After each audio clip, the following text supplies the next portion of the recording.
So, welcome to another episode of Uplifting Conversations. Today's conversation is a very special conversation with my partners, my friends, my colleagues, our CIO, Linda Asante, and Linda McGarr Horner, who leads impact and corporate strategy for us, and a number of other things. It is not only Women's History Month, it's our first episode of season 3 of Uplifting Conversations. And it's the first episode that we've had, I think, with our leadership team here together. This is your big debut, ladies. I hope you're feeling as excited as I am about this. I promise it will be pretty painless, but I'm excited for folks to get to know the Lindas. I have talked often now at this point about the Linda standard. I feel like these two women have been nothing but uplifting ever since each of them has come into my life, and I'm sure everyone will be as excited and enthusiastic about your stories and your backgrounds and your ethos as I am. So excited to introduce you guys. Thank you, Toussaint. Thank you. Well, the first thing they need to know about these Lindas is that you make us stretch well beyond our comfort zone on a daily basis, not the least of which is doing this podcast. So that's the first thing they need to know about the two Lindas, that this is new territory for us, but we're delighted to join you today. I so appreciate you guys humoring me, and you'll be glad on the other side of this. I promise. It gets easier. And so Linda A, since you decided to speak up first and complain about being on the podcast, no, I would love to. So anyway, in terms of this conversation in general, I would love for the listeners to come out of this conversation knowing why I feel so strongly about you two individually and us as a team, and kind of get to sense some of the magic that we have internally through the medium of the podcast. And I would love if you guys would share a little bit more generously than I'm sure you're comfortable with, just about who you are and what's brought you to this work. And I think folks will be delighted to get to know you a little bit better. And so, like, in that vein, Linda Asante, and we'll have to keep our Linda straight. I'll call you guys by first and last name as we do, or maybe initials. But Linda, can you just talk a little bit about kind of what's brought you here to this seat that you're in today, and working in private market impact here at Uplifting Capital, and just in general, kind of what's brought you up to this point? Sure, happy to. Well, thank you. It is, kidding aside, delighted to join you today, and delighted to have a chance for Linda and I to tell a little bit about our stories, particularly in a month celebrating women. So thank you for having us today, kicking off season 3. So my background is 35 plus years in finance, investment banking, consulting, and investment management. And most recently, I spent about 13 years at a firm called Jasper Ridge Partners. We managed about $32 billion in discretionary assets under management on behalf of a handful of ultra high net worth families and some institutions. For the institutions, we invested private equity only. For the families, we invested across their balance sheet. And so we invested in public and private assets. It tended to be long-term multi-generational capital, and as such could afford to be illiquid. So we had a lot of private market investments in those portfolios and a relatively high equity betas. And then for those families, we also worked with them on their tax and estate planning and their philanthropic endeavors. And so I was a managing partner there. And as I said, I was there for about 13 years. And in late 2019, I found myself in a position of feeling like I had the best day job I could ever imagine, but still feeling like something was missing. And I felt like I was in search of a greater sense of purpose.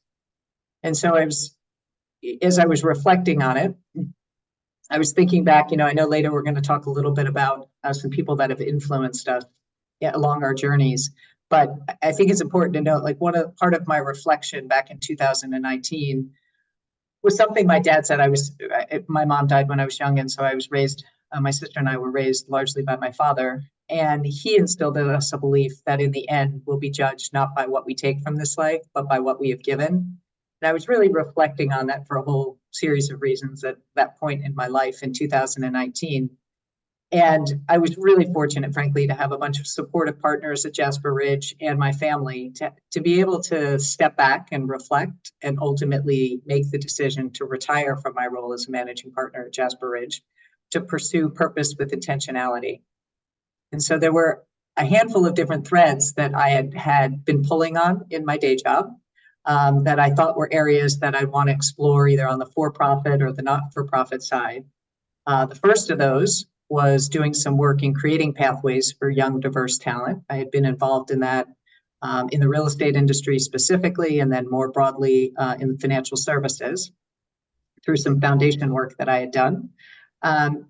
Affordable housing, again, that was an area of interest and import, particularly looking at the crisis unfolding in many places in the United States, but certainly in our own backyard in California. And the third area was the energy transition and just seeing what that was looking and what that landscape looked like as we transition from traditional hydrocarbons to a more sustainable, resilient future with alternative fuel sources.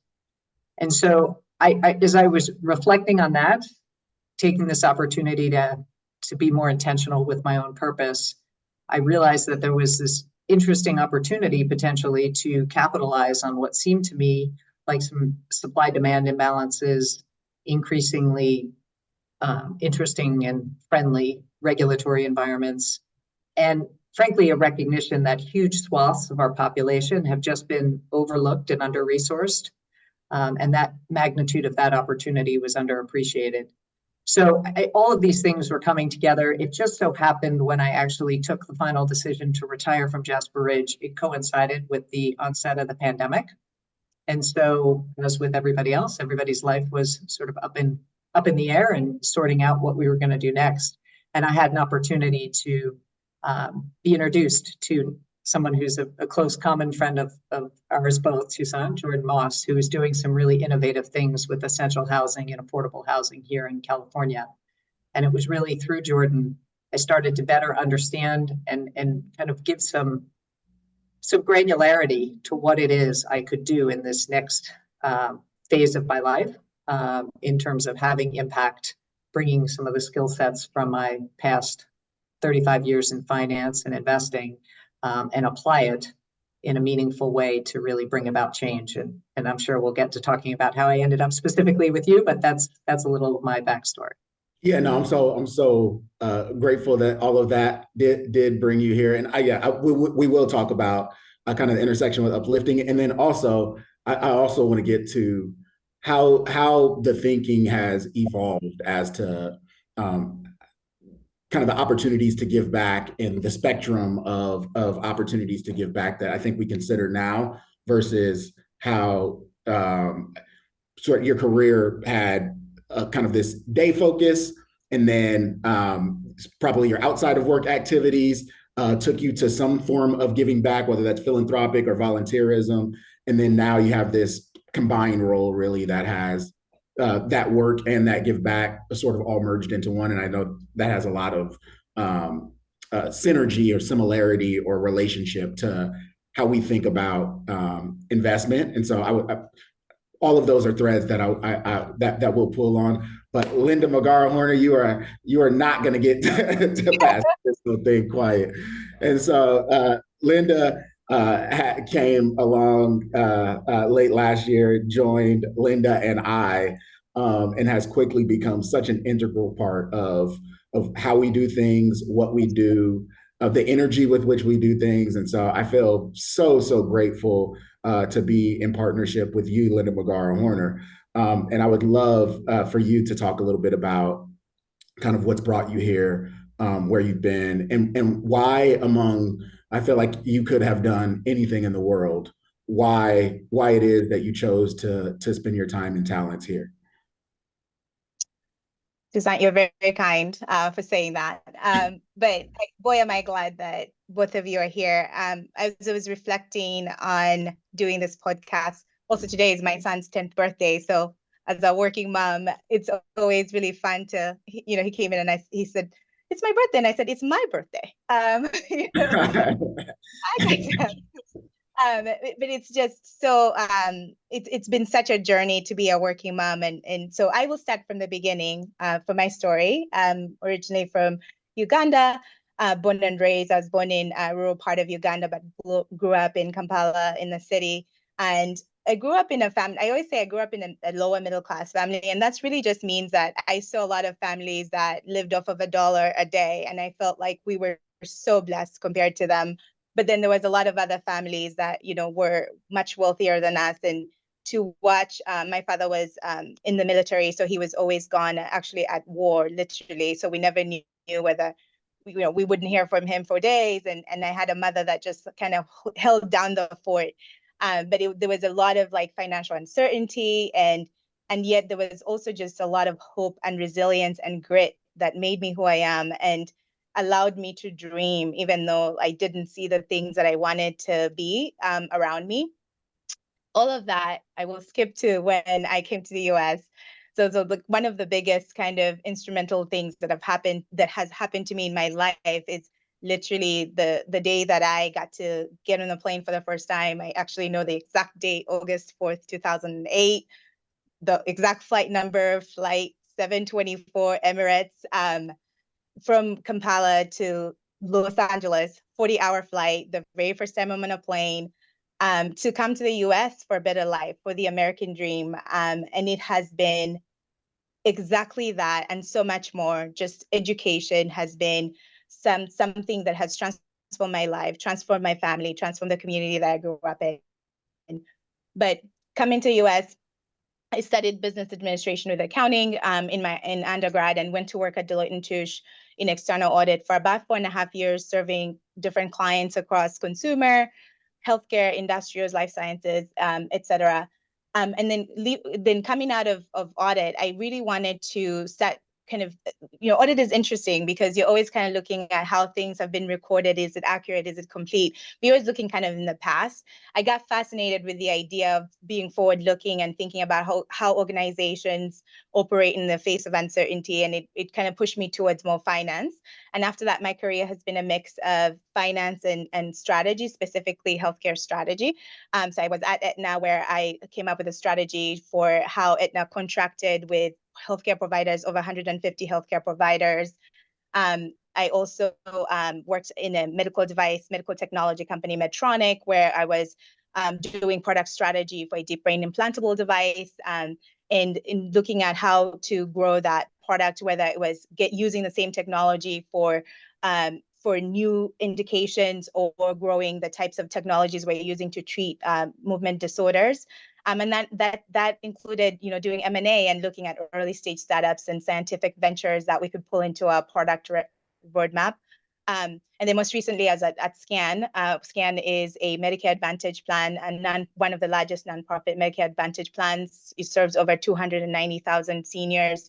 And I was director of corporate strategy there, doing enterprise strategies with the C-suite executives, but also working on new products and new ways to think about how to address the most pressing issues that seniors face beyond healthcare. So whether that's loneliness, whether that's food insecurity, whether that's transportation, there's just so much surrounding healthcare that determines how somebody is going to how somebody's overall well-being is going to be. And those things are actually much more significant in aging. And so that was a really cool experience to do that. Around that time, I was thinking about, having had all these experiences, being proximate to the C-suite. I really wanted to I was thinking about what did I want to do with my career? And I really wanted to do something where I was, I either was like building something, I wanted to do something impactful. Linda, what you said really resonates with me, or Toussaint, what actually you touched on really resonates in terms of I've been doing nonprofit things, and those things felt good outside of my day job. Whether it was doing taxes for low-income communities so they could get income tax credits, or, volunteering for Cancer Society and education nonprofits in Uganda. But desired a job where I would feel that every day in my job. And yes, I had, jobs obviously that had that impact, but when I came across the two of you and understood sort of the opportunity to work at Uplifting, it had so many things that that I appreciated, which we will get into, I'm sure. But yeah, that's the reason I'm here. Number one, because of the two of you. I don't think I would be here otherwise. But also because like this role that I'm in, gosh, for the first time in my life, I feel like, yes, there's nothing missing from what I want from my day job. So yeah. So I have to tell you, Linda, every time I hear a story, and I've had the pleasure of hearing it, but I learn something new each time you recount it. And I think, my sister and I were both first generation college goers. I told you a little bit about my dad and my upbringing. I never felt like I wanted for anything, for sure. I don't, I was loved, cared for, and felt secure. I know now, looking back and reflecting, that other people had more. That was fine. But I hear your story and I just think how inspiring. My life has been so easy to get to the point of here. And so I just think one of the things that's been just enlightening to me and just really energizing as I've now immersed myself in this, the impact ecosystem, if you will, is just the stories. It's the stories of the talent and the people that are here and how they've gotten here and why they're doing what they're doing. And I also think generationally, my generation, I'm really still of the generation where you put your head down, you worked, and then you strive to get to a point. Like you could volunteer a bit, you could write some checks philanthropically, but your ability to really engage and have this blend of your day job and your purpose, it's not how we thought. You put your head down, and then if you got to a point where you could retire, then you could do it. And so one of the things I know that's motivated our entire uplifting story and the opportunity set is the fact that people are starting earlier, whether it's in their careers, whether it's with their dollars, on how they want to invest them for the long term, but really in this beautiful fusion of purpose and investment, purpose and how I'm spending my time daily, since we spend so much time in what we do. So I just love it. And I just have to tell you, Linda, every time I hear your story, I think, this is why I'm here. I'm here to work with people like you. I'm here to inspire the next generation of you and to do whatever we can to bring that next crew to where we're at. So anyway, thank you. Linda, Asante, along those lines, because I think there's an analogy, or it's analogous to kind of what happens with our investments, right? Like this idea of combining these two things and not sacrificing purpose for career success or career success for purpose. We talk a lot about that same sort of balance when we're talking about investments. And you are like an investor. when I think of you, like we are in impact investments, but you are the investments part of impact investments, to be sure. Like, what gave you confidence, belief, hope as an investor that this purpose and this impact could be done in a way that also sort of not only doesn't sacrifice financial goals, but supports financial goals? What's kind of some of the opportunity set that you put in your investor hat on, said like, oh, wow, like there's something here? Yeah. So, listen, I think we've all had different aha moments along our journeys. And certainly none more great than Toussaint in 2020 and what led you to form Uplifting ultimately, which I know folks that are listening to this are very familiar with your story. But I think, impact investing and this idea we call the double bottom line, we call it social impacting, doing good and doing well. We call it it's had all different labels. It's been around for a little while. I mean, when I think about it as an investment opportunity set, we're kind of at impact 3.0. And, there's been a lot of learnings along the way. But what it means is, even as we think about our own data set, right, and our own, we've got over 1,200 managers in a database. I mean, that would have been unheard of 10 years ago. It's not that impact investing didn't start back then and early, but really this sort of blending and this understanding that it didn't have to be concessionary, that there's a room for concessionary catalytic dollars, there's a room for philanthropic dollars, but there's also a lot of opportunity that just presents itself because by definition, these are under-resourced opportunities. Why are they that way? It's often because the managers are just overlooked. They look like us on this phone, but they're not. They're folks that have been working careers. They've had tremendous amounts of experience, but they may not have had the opportunity to be out on their own, to build their own track record, to kind of be recognized in that way. The systems and the structure and the supports weren't necessarily there. And so, I look at it now and I say, managers have been overlooked, at company levels, the founders have just been underestimated. And the opportunity set, the consumer has been underserved. I mean, for a long time, we've had people putting products on shelves, developing healthcare services, putting our housing needs in place that didn't necessarily represent the communities that were actually the end buyers of those products or end users of those services. And so to me, as we look at this now, it's just our portfolios are woefully underrepresented for what our broader community looks like. And so when I look at that, I say it's not risk. People look at it as though we're taking incremental risk. I actually think it's risk in your portfolio when you're not representing the broader populace, when you don't have that diverse group of people around the table, and studies have certainly shown this, that don't have that diverse group of people around the table that are driving for optimal solutions for different categories, for different consumers. And so I think, it all starts with inclusion. And then from there, we go and we start talking about things on the investment side, which, as I referenced a little bit earlier, I mean, we are in an increasingly friendly, in many ways, I know people might take issue with this, but many of the things we invest with, an increasingly friendly regulatory environment. Why do I say that?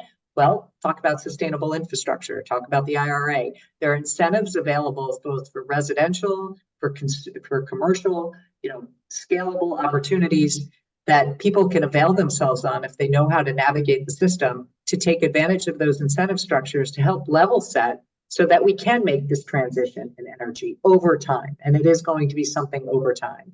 Similarly, we look at affordable housing. I mean, we're seeing legislation locally up through the federal level that is supporting this idea that we need to house the essential workers in our communities in affordable ways.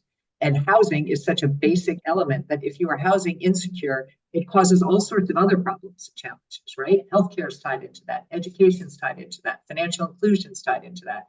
And so you look at these things and it's not incremental risk to invest in them. It's investing around innovation to help solve some of these profound problems that we face as a society. And so I'm incredibly excited about the investment opportunities and the investment returns are available. And I feel perfectly good about delivering really good, attractive, compelling risk-adjusted returns to our clients, while at the same time allowing them to invest in a values-aligned way that meets them where they're at, and they can really feel like they're having profound impact early and often throughout their investing career or investing life cycle. Mic drop. Shut down the podcast. No, I love the thought. We've talked about this a bunch as a team about this thread between impact investing and innovation investing and that opportunity. Linda Mulgara Horner, can you talk a little bit about the importance of lived experience and sort of going into some of these impact investments? And I know you have your own kind of lens and lived experience, both not only as an immigrant, but as someone who has now been close to healthcare and inside healthcare organizations and has seen some of this intersectionality as it relates to seniors. Can you just talk about kind of seeing these opportunities and the ability to see these opportunities both through lived experience in terms of identity and also experience in terms of different backgrounds and seeing how some of these things intersect? Yeah, thank you for that question. And, to Linda's point, when we are doing diligence, we hear fund manager stories and why they're the right person to invest in whatever their investment thesis is, right? And a lot of times, it goes out, what you see in terms of overlooked underestimate, you're seeing kind of an underappreciated fund manager recognizing overlooked opportunity. I'm probably mixing up the words, but it takes somebody who has been near a low-income community where they've seen the challenges that, for example, right, not having childcare could prevent a single mother from going to the doctor, and the influence that has on healthcare. Sometimes you just need to have been that person that went to a low-income school to understand what it means to sort of like how the education experience that low-income communities are facing, and see the opportunity though from a business perspective. I also kind of just think about women. It is the President Biden just signed the Women's Research Funding Act, and we are in 2024. It's just now, it's probably like over the last 5-ish years that we've now been talking about menopause and, reproductive health and maternal health in Black communities. And these are all, revenue generating opportunities, but it required there to be more women fund managers, more women investors to recognize that this is actually an opportunity to fill an actual gap, right? And so I think that, there's so much with lived experience. I can't possibly, I suppose, like, know everything about every investment that comes across, but I'm always kind of thinking about how whoever is in front of us, how their experience plays into the opportunity that they see, and what the world isn't seeing, right? That's what we talk about in terms of inclusion alpha. And so I suppose that's not an articulate way to talk about lived experience, but I think it's just this nuanced thing of like, do you have enough information to basically capitalize on the investment opportunity, right? So I think we talk about the fact that when there's information asymmetries, right, you can find opportunities in investment. And I think that totally applies for lived experiences where, I can think of all of our fund managers and their experiences and how they came to want to start a fund. A lot of times it's kind of a thread you can pull on that it makes them the best people to do that. Yeah. Yeah, and I think about all the experience and background and life that is built into their lens, and it clearly becomes an investment edge in a lot of cases. And they are, many of our managers are able to articulate that very clearly about how that edge has come to be. And so that's fascinating. You guys are here, and I think I have been conscious about making sure that we bring on the very best talent that we possibly can at every stage in our organization. That just so happens to be all women at leading this company. I don't think that's by accident, but truly, it has been talent first, person first, and I think it's an undersourced. To our point about inclusion alpha, it's just an undersourced of pool of really remarkable people. Can you guys talk a little bit about, and maybe we'll start with you, Alinda Asante, some of the remarkable women in your lives that have inspired you personally, professionally, et cetera? Sure. So as I reflect on this, I want to be clear, like, some of my biggest early advocates have been men, and they're extraordinary, whether it's been my father, as I mentioned earlier, whether it's been some individuals early in my career at JP Morgan, that really just were my advocates, but also just taught me how to make it in a professional environment, right? And in arguably a very male-dominated environment. So I think sometimes it's easy to swing so far in the pendulum and focus on, like in my case, what are women that have influenced me? But I feel compelled, like, some of my greatest allies, and not the least of which is my husband, who is the single best decision I've ever made in my life. And I could not have done a fraction of what I've been able to accomplish in my professional career without his love and support. So I do want to make sure I give the shout out there. As I'm reflecting on in terms of women, though, one woman in particular, Toussaint, you've recently had a chance to meet her, Debbie Harmon. And Debbie and I got connected back in the middle of the financial crisis. I had just joined Jasper Ridge. She was trying to launch Artemis Real Estate Partners, which was going to be a business focused on supporting women and minority-owned real estate operating partners. And doing it, she did it in partnership with Penny Pritzker, and doing it at a time when the world was crumbling around them. And she was, we got connected through a partner of mine, and just hit it off. I mean, she's one of the most generous souls that I know, but also one of the sharpest business minds that there is. And Deb, from the start, always said to me, talent's equally distributed, but opportunity is not. And she's just tenacious in her pursuit of saying, here's the business case. And I feel good doing about it because this is just right and what we should do. But making the case against all odds and just sort of be relentless about it. And so I was inspired by that from, the first moment I met her and saw what her vision was. But honestly, over time, I mean, she's just become such a close personal friend because she's an honest critic. She lifts me up when I need to be lifted up. She pushes me outside my comfort zone. She showed me kind of that power of possibility. And, she's a doer. So she really uses her network to connect people. And I found that the power of that just in my relatively short tenure immersed in this impact ecosystem. I feel like it's that connective tissue that binds us together. That's really the power, and that's going to drive change over time and all these fantastic investment opportunities and changing the world that we can do, because the people doing it, and this is absolutely Debbie, they do things. They don't just sit back and say, I've reached the station in my life, let me dole out some advice. They're actually doing it. They pick up the phone, they make the call, they write the letter, they push you to do X, they get on the podcast, right? They ask for the philanthropic dollar when that's needed. They make the business case. And so she never rests on her laurels. And so I'd say in terms of a woman that's really had tremendous impact on me personally and professionally, I am far better in both those aspects of a person because of her. I always know she's in my corner, and sometimes she's pulling me forward. Sometimes she's nudging me from behind and pushing me, but always she's encouraging, supporting, and believing me. And so that's the one woman I really want to give a shout out to.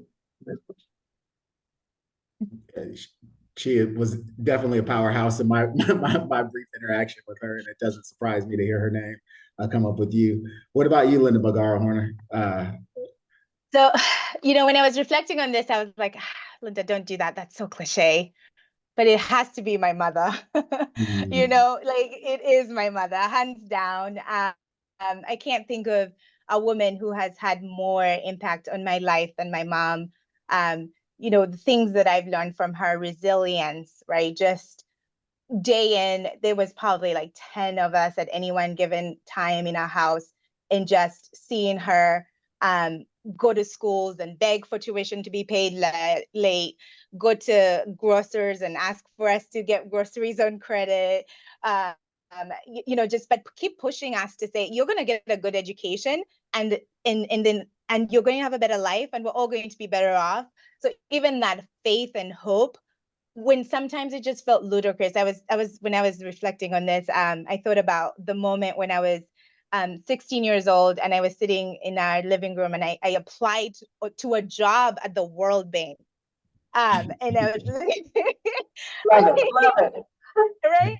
And she was like, yes, you can do it.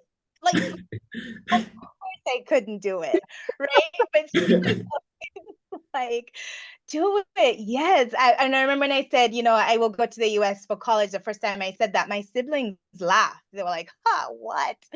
And my mother was always like, yes, you can do it. And when finally I did it, she was like, you know what? All those years I said, you could do it, but I didn't actually believe it. Like, but you I was just saying it just to keep you encouraged, right? So that just the picture of a hope and also just entrepreneurial spirit. And I think that's where I get that from. We had to kind of find creative ways to make money. And so to your point about innovation, as now I'm going to circle back a little bit to lived experience, is I lived in a neighborhood where we didn't have running water in my home. And we had to go to a well where you basically carried like buckets of water, and then you had to carry it a long ways to bring it back home, and you had to like just had enough water to use, and then you had to do that over and over again. And my mom came up with this idea for us to like go to the water department and get water at our house, and then we sold water to our neighbors so that they didn't have to go a long distance, right, to get water. But when I was thinking about that, I thought back to lived experience and your question. Like one thing I didn't touch on is, yes, my own lived experience. And I think about like financial inclusion, and we talk about, people getting proper like financing, right? So that they're not having to go to predatory lending. I know what it's like to get a payday loan, because I've been there where like there was nothing I could do except get a payday loan to make it through that week, right? And I think that there's something powerful with that when you hear pitches or whatever, that you can see yourself as a part of that customer base, so you can really truly feel the innovation and the impact on that person downstream from the capital, and what it's going to do for them in a meaningful way, right? So so sorry to circle back to the lived experience, but answering this question and sort of my mom teaching me to be entrepreneurial, it had kind of made me think about that too. Yeah. This is why we want a firm of Linda McGar-Horners. She just keeps raising the bar for us. So it's really, like I said, my heart is just so warmed when I hear your lived experience, and you're a better investor for it, frankly. I mean, the questions you ask and the insights you have, we often talk about, just perspective on investments and the like. And I think your lived experience comes through, and even like your healthcare experience more recently and strategy, and really understanding that customer base and the importance of those relationships. These are all things that it goes to this idea that we just have to, sometimes it's not as pre-baked as, maybe traditional fund managers are in terms of how you can diligence them. So we just have to open the aperture a little bit. We just have to be a little bit more expansive in how we do that. But this whole concept of lived experience and really understanding what it means to be on the other end of whatever that service or that consumer product is, that technology, that's what brings these things to life. And that's where I think we're actually really comfortable underwriting the risk with the managers with whom we're investing in. So no, super excited. And just, if I haven't told you lately, I just love having you on the team. Our life has gotten so immeasurably better since you've joined us. So I feel like I just think of you, Toussaint and I regularly, you're like our partner. Like you are our partner in this, and we're going to go do great things together. We already are. I can't wait to see what the future holds. So I'm in all the feels. I'm like, okay, so at some point we have to wrap this. I told you guys we've been talking forever. So I think I like to wrap with, normally ask, what is uplifting to you? And as much as I would love to hear that, I would also, before that, love to hear like what is giving you guys hope about the work that we do right now. So and maybe we'll start with you, Linda Asante. Like, what gives you hope that we can make some progress and there's a case to be made for what we do? Yeah. So honestly, what gives me hope is you and Linda. I mean, and Denise and our team and all of our partners that we've already met and the ones still to come, right? Because I'm just inspired by the energy, the care, the commitment that each of those players are on this journey with us bring every single day. They bring their A game because it's more than just getting a paycheck. It's more than just making a profit. It's having real impact, whether that's, as you like to talk about, these micro impacts that one can have on a daily basis to, trying to move the needle on some of these more profound global issues that we have. But so I'm hopeful because I'm inspired by the people that are applying their talents and their treasure and their time to these endeavors. And so, and I see greatness every day. And so I've always had this philosophy. I never want to be the smartest person in the room. We're in trouble if I'm the smartest person in the room. Like I always want to have people that are smarter than me that I just have tremendous respect for. And I feel like every day I get on every call, and that's the world in which I'm living now. And it's the beauty in the diversity of that group, like what my Zoom screen looks like today versus what it's looked like for most of my 35 years, completely different. And that there's just an energy there and knowledge base and that I underappreciated, right? Even though I believe I appreciated the possibility, I'm now seeing it, living it firsthand. So I came here because I believed in you, Toussaint, and I believed in your story. And as some people that are listening to this may know, I started as an investor one of the early investors in Uplifting Capital, and then ultimately chaired the investment committee and helped set up some of the institutional practices that we have alongside of you and the early team. And now just delighted to be living the experience every day, day in and out in an operating role. But I stay because I really truly feel respected and valued, and because of this energy and just commitment and care that I see coming from all the stakeholders. But right at the top of that list, the two of you and Denise. So that's my So why. thank you. Oh my goodness. I know. Oh, Linda Magara Horner. Oh, with that answer, Oh, I'm gonna say that it's what gives really you hard hope? for Linda not to be the smartest person in the room. Like how? Thank How is that possible? you. Yeah, no, and impossible, right? But for me, but for me, again, what gives me hope is yes, I came to this opportunity because of the two of you, and I saw it as just selfishly, honestly, as an opportunity for me to learn from two people who were the best at what they do in their fields. And every day I'm encouraged because of that, just like Linda said. But I also think that there's the market trends to me are clear, right? I spend time thinking about that. And it's more capital. Individuals have a lot of capital, hold 50% of the world's wealth. More of their capital is being allocated to private markets. Day in and day out, we're hearing more and more of wealth advisors, trying to find solutions for investors wanting to put their money towards things that are impactful and values aligned. And all of the sort of research and studies and surveys, it shows that this is happening, and it's not a surprise, right? Because I think pandemic has made everybody want to try to find meaning and want to align their life towards something that is greater than just what we've been doing so far.